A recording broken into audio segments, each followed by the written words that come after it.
Sempre era uma coisa atrás da outra, uma coisa. Comecei a trabalhar 14 anos, emendei, sempre emendando. Emendei a faculdade com mestrado, mestrado com aula, aula, casamento, casamento com menino, menino com outro menino. Então, eu disse, eu vou parar e vou me recuperar emocionalmente. E eu já estava mesmo profundamente transformada. Né? Assim, em termos de resiliência, de percepção. De fato, eu mudei de uma maneira irreversível. E tinha perdido meu pai. O luto, ele traz muito esse divisor de águas, né? E o meu pai era um cara tranquilo. E a tua mãe também estava mal, né? Minha mãe tava... Não, minha mãe ela não tava mal. Ela tava um Péssimo. capítulo à parte. Ah. A minha mãe, ela cada vez pior. E já fazia mais de um ano que meu pai tinha morrido. Não... E aí veio a minha irmã, engravidou. Meu sobrinho era para nascer no final de outubro. O menino nasceu em agosto, de 6 meses. Olha, Deus prepara, né? Porque foi assim que eu vendi a empresa. Minha mãe se hospitalizou, ficou quase 50 dias no hospital. Chegou no hospital com um grau de desnutrição elevado. Ela parou de comer. Ela parou. Aí, falha renal. Chegou no hospital com falha renal, sepse, desnutrida, precisando de transfusão e com uma inflamação por causa da falha renal, os pés desse tamanho. Olha, só Deus explica o milagre que foi a minha mãe. Está viva hoje. E bem melhor do que ela estava. Passou 40 dias desacordada na UTI.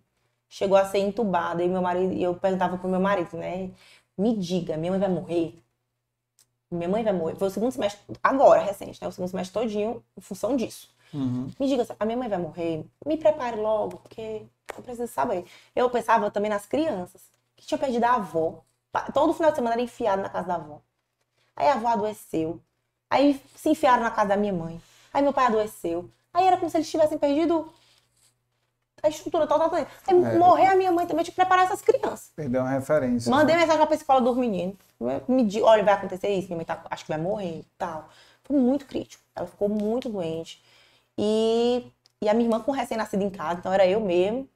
E a história que Deus vai preparando os desafios. Porque se eu tivesse com uma empresa, como é que ia ser? Minha mãe ia morrer, porque eu não ia ter como sequer pensar na condição de saúde dela. Ou então eu ia perder todas as oportunidades de vender a empresa, porque eu não ia conseguir pensar em outra coisa que não fosse a saúde da minha mãe.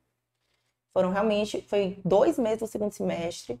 E aí o meu marido disse pra mim, olha, é um quadro agudo, eu não tenho como lhe dizer. Porque a minha mãe foi um quadro paliativo.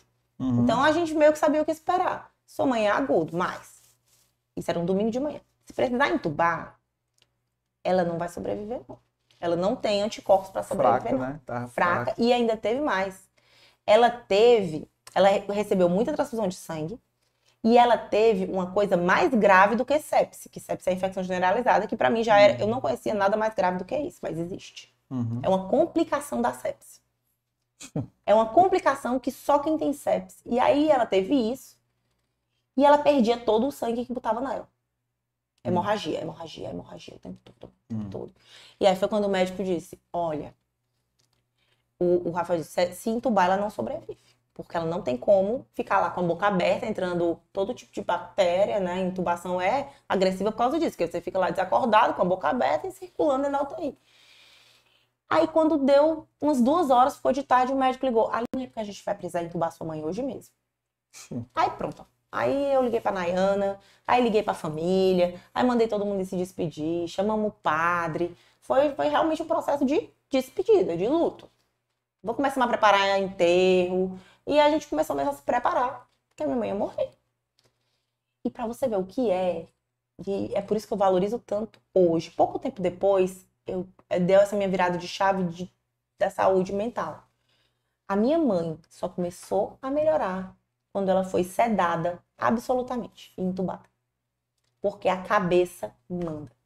A depressão dela estava tão grave que ela nem tinha forças inconscientes para lutar. Ela só melhorou quando ela ficou desacordada.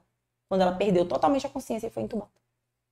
Aí, uns 2 dias depois que ela foi entubada, aí ela começou a reagir. E isso não sou eu quem estou dizendo. Quem disse foi o médico dela, que é cardiologista. A Aline, ela só melhorou quando a cabeça deixou de mandar. Que até então ela estava semi-acordada, né? Ainda estava naquele, assim, uma confusão mental, mas não estava em coma. Quando ela entrou em coma induzido, o corpo dela começou a reagir fisiologicamente.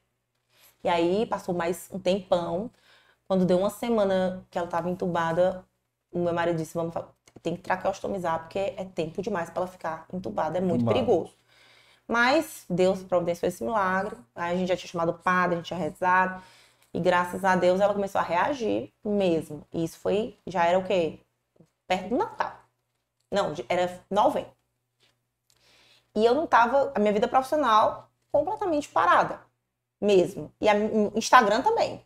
Olha, o Instagram que eu tinha 70 mil pessoas ali me acompanhando há anos, uma audiência construída organicamente durante 10 anos, eu avisei, gente, é o seguinte, não dou conta, saí do Instagram, passei quase 2 anos sem estar no Instagram, totalmente focada no meu negócio, depois totalmente focada nesse processo de luto, depois totalmente esgotada mentalmente e culminou esse negócio da minha mãe.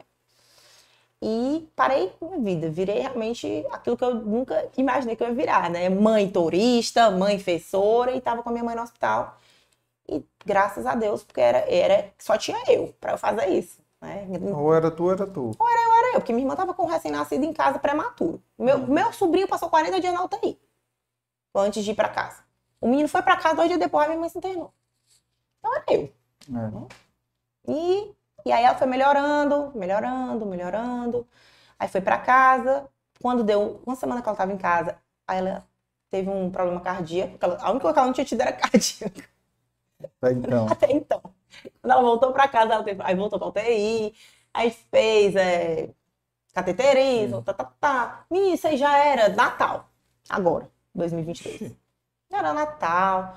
Já tava assim, exausta. Mas ela melhorou, ela voltou para casa. Eu já estava muito mais resiliente. Eu já não entendo mais aqui, por que tudo acontece comigo, sabe? Teve um tempo que eu pensava, tudo acontece comigo, minha mãe, minha sogra, meu pai. Não, eu acredito que a gente vive isso e vai viver. E ainda vou ter muitas dificuldades e muitos desafios na vida. Né? Todos nós temos muita coisa. A gente tem que parar de achar que as coisas acontecem com a gente. E aprendi a viver, apesar das dificuldades, viver o processo e amadurecer essa minha relação com a minha vida como um todo.